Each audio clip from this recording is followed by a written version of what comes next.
okay, let's do something else. Let's worship Govardhan Hill. Haribo. So that's coming up very soon, right? Govardhan Puja, Govardhan Ki Jai. All right, so let's see. So it's interesting that he is making this point, because he's actually affirming, or he's expressing his appreciation of what? That Mother Diti, although she had some intention to create some being who could kill Indra. Why did she want to kill Indra? Because he, together with Vishnu, were cooperating to annihilate the demons. That's what Indra does. When Indra needs to annihilate the demons, he calls on Vishnu to help. So perhaps Diti felt she wasn't going to be able to do anything to Vishnu, but she could certainly do something to Indra. And so when Kashyapa finds out about this, what does he do? He says, hold on, before you undertake this project, it would be good if you do some, in any case, whatever you want, but you should do some vow, some vrata. The Bhagavatam has a few descriptions of vows, chanting of mantras also. Also in Canto 6, Chapter 8, there's the Narayana Kavacha, which is chanting for self-protection. So Kashyapa kind of tricks her, doesn't he? That you should do this particular practice, which is actually worship of the Lord. It's meditation on Lord Vishnu, and it's worship of the Lord. And of course, the whole lesson here is that by doing devotional service, one is protected by the Lord. So where do we hear about that principle? Where is that principle particularly highlighted in our philosophy? That Krishna protects his devotee. Krishna protects one who does devotional service. Any of the gents? Yes. Declares boldly that one who against my service never perishes. Okay, yes, in Bhagavad Gita, Kaunteya Pradijanihi Name Bhakta Pranashyati. Actually, he tells Arjuna, you declare it. And Vishwanath Chakravarti Thakur says, the reason he has Arjuna declare it is he says, no one will believe me. What? No one will believe Krishna? No, because Krishna has a bad reputation for doing things other than what he says he's going to do. And why is that? Because he's from Mathura, and the people of Mathura are known for being like this.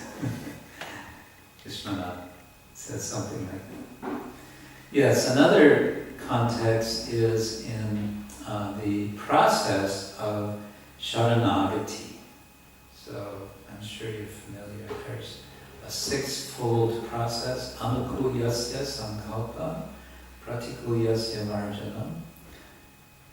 Then you know what comes next. Rakshishyatiti vishvasa. So doing what is favorable for devotional service, avoiding what's unfavorable for devotional service, pratikulyasya. And then rakshishyati iti vishvasa. Rakshishyati iti. In Sanskrit, when there's anything and then iti, the iti is the Sanskrit way of making quotation marks in capricious, we would put quotation marks. So Rakshishyati, what does that mean? It means he will protect. Why is it in quotation marks? Vishvasa. Having the conviction, Vishvasa, that he will protect. That is considered the core of Sharanagati. That having the conviction, the Lord will protect me. Rakshishati Vishvasa Bhoktritve Varanam Tata Atmani Sheva Garbhanye Shatvidha Sharanagati. What's interesting, sort of a footnote to this, is Bhaktivinoda Thakur has written a whole series of songs, the collection which he calls Sharanagati. It's all about these 6 activities. And one thing I find interesting about his collection is that he starts at the end from the Sanskrit verse. Atma Niksheva Karpanya. Karpanya means humility. Atma Niksheva means Atma Nivedana, offering oneself. So Bhaktivinoda Thakur starts with humility. And he has several songs about humility. Dainya, he calls it. And it comes from the word dina, which means the feeling or the sense or the condition of being very fallen or wretched. You know this word wretched? Wretched.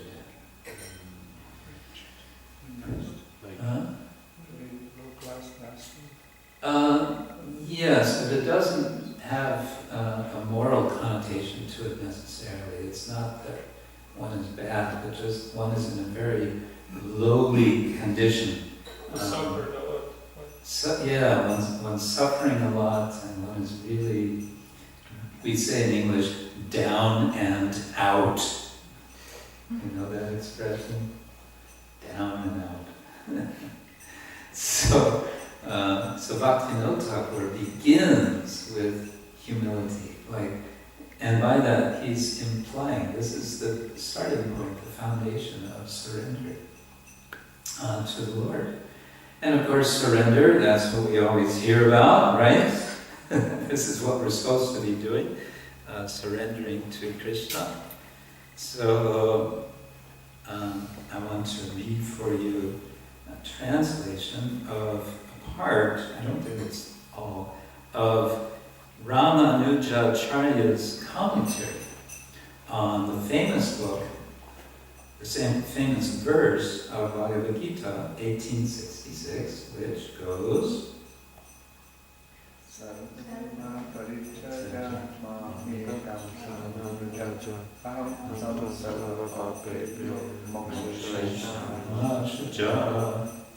very good. So, find it first. Yes, here we go. Arjuna, Ramanujacharya says, was dejected. You know what dejected means? We usually say frustrated. How do you say frustrated in Danish? Frustrated. Nedtrykt means like that you're like really pushed down. How do you spell that? Nedtrykt. Through N-E-D-D-R Okay.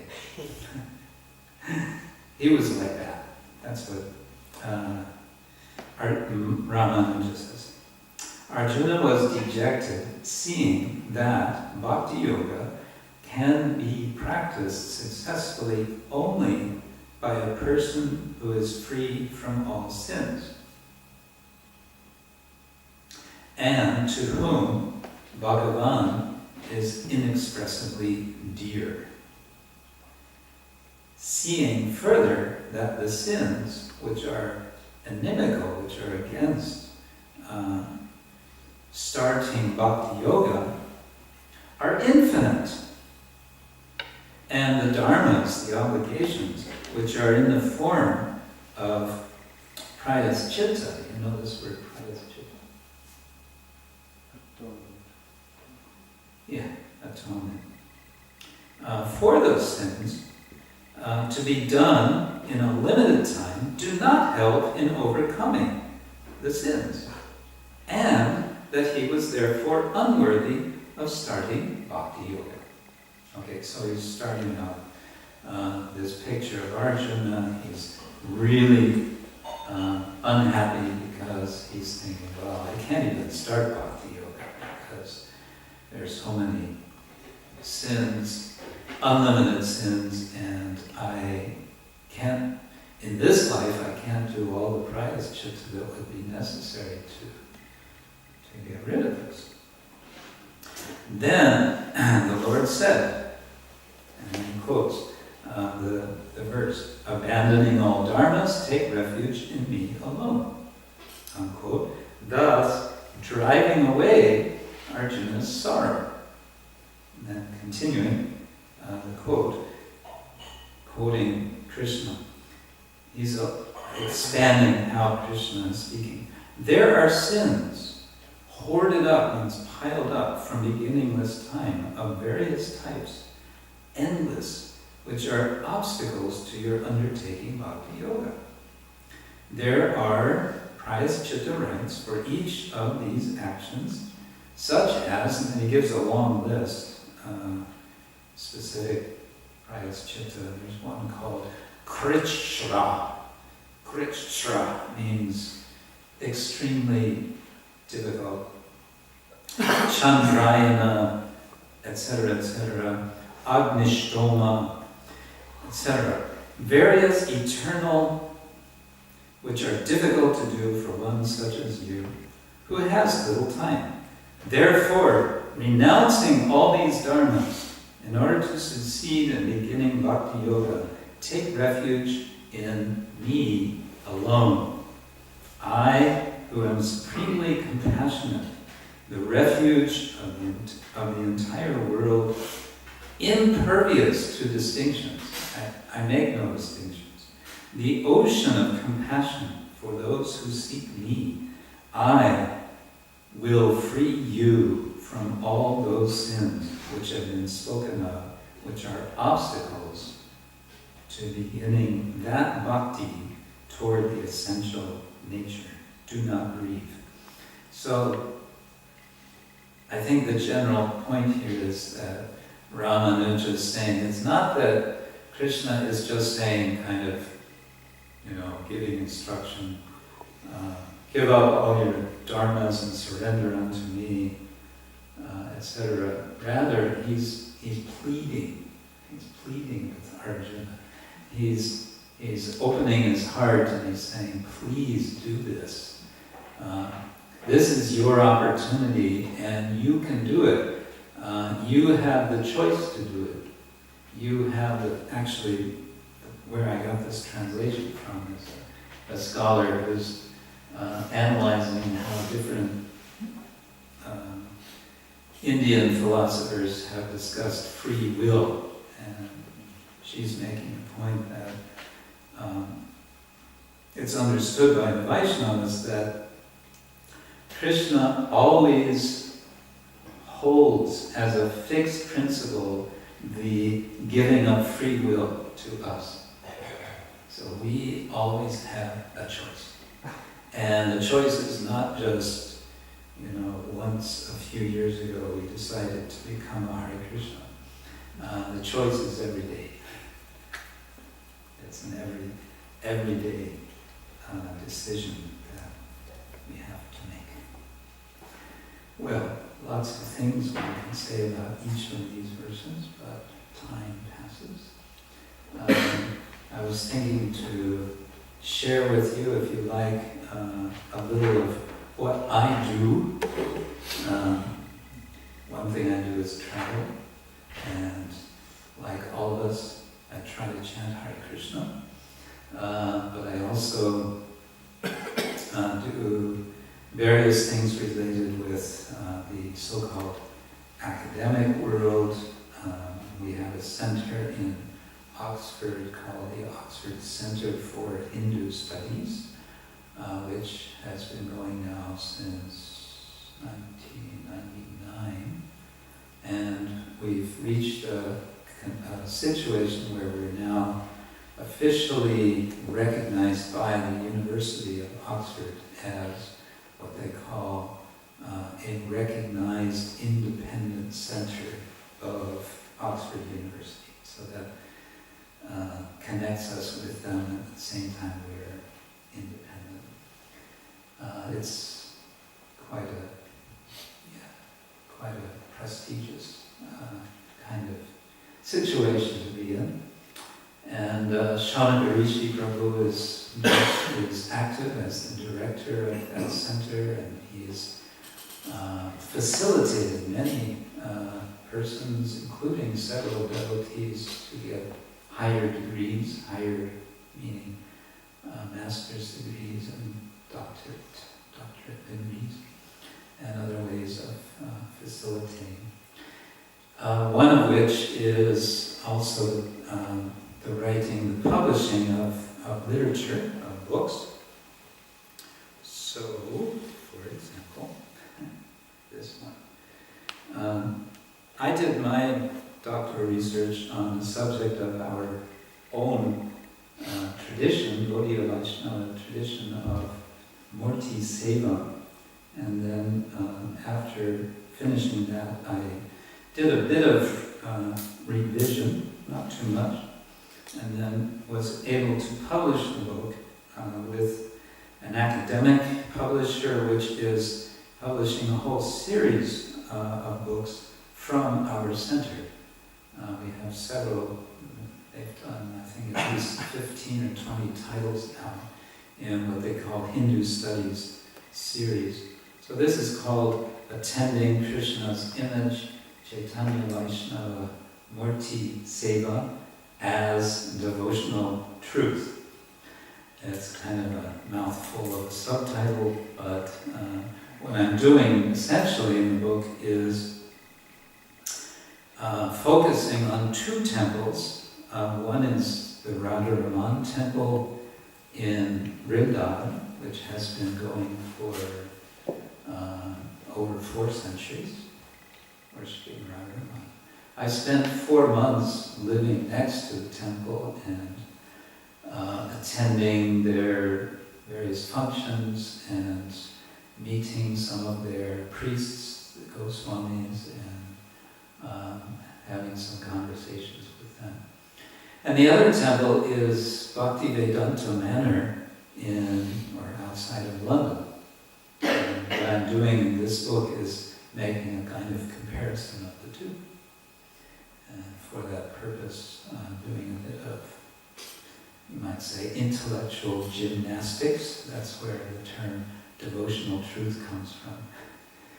So this book recently came out in paperback. They were just having it in hardbound and selling it for a king's ransom, we say. In other words, too much money for ordinary mortals. But now it's available. Actually, we have printed it. We means the BBT. They gave us back the rights to print it in paperback. And it's in a slightly different format than this. And it's affordable. Human beings can afford it, so we're trying to promote that. And something else I've been working on for some years now. It takes time to do these things. This is called The Bhagavata Purana, Sacred Text and Living Tradition. Again, this is published by an academic publisher in New York, Columbia University Press. Myself, together with another devotee, Radhika Raman Prabhu, in America, who's also a scholar, have simply functioned as editors for this book, which is a collection of 12 essays, articles by 12 scholars, well, 11 plus me. I wrote one of the, about different themes with the idea to introduce the Bhagavatam to what we call an educated reading audience. People who say, okay, what is this Bhagavad Purana? We might, of course, give them Srila Prabhupada's books, but many of them will say, well, okay, but this is Canto 6. Where's Canto 1, first of all? Well, I don't know if I can read all of that. And so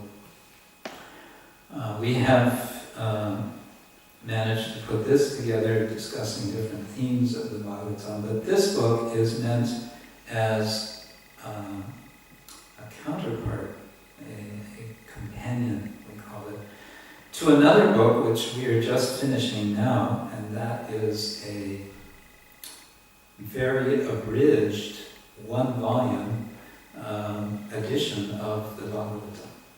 What we've done is we're taking selections from each of the 12 cantos. Usually it's between 2 and 5 chapters from each canto. And then we're tying everything together with explanatory paragraphs. And our translation is a retranslation because it's an academic work. We could not say, well, we'll just take Prabhupada's translation. They would not go with that, so we've been doing our own translation. So that's coming out, Krishna willing, I would say by the end of next year. We hope to have the manuscript in at the end of this year, so in about 8-10 weeks. What is your experience to work with these scholars? Because like you said before, we read that Indra there's another version of Vritrasura, like that. Of course you are taking from Bhagavatam, you're reading from Bhagavatam, but which Bhagavatam and how, That's a big topic. Basically, what I find is that scholars are, for the most part, they're not out to bash religion.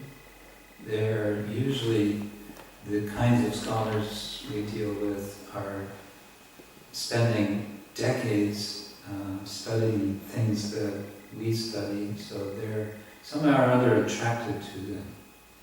And it's that attraction which I think is appreciable. And we find also that they will sometimes have insights that we might not have, which are not necessarily against devotional service. On the other side, yes, they're not devotees, and we are warned,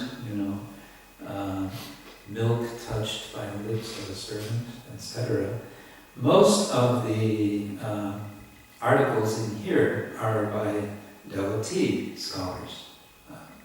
The others are, without any exception, I would say, specifically very sympathetic.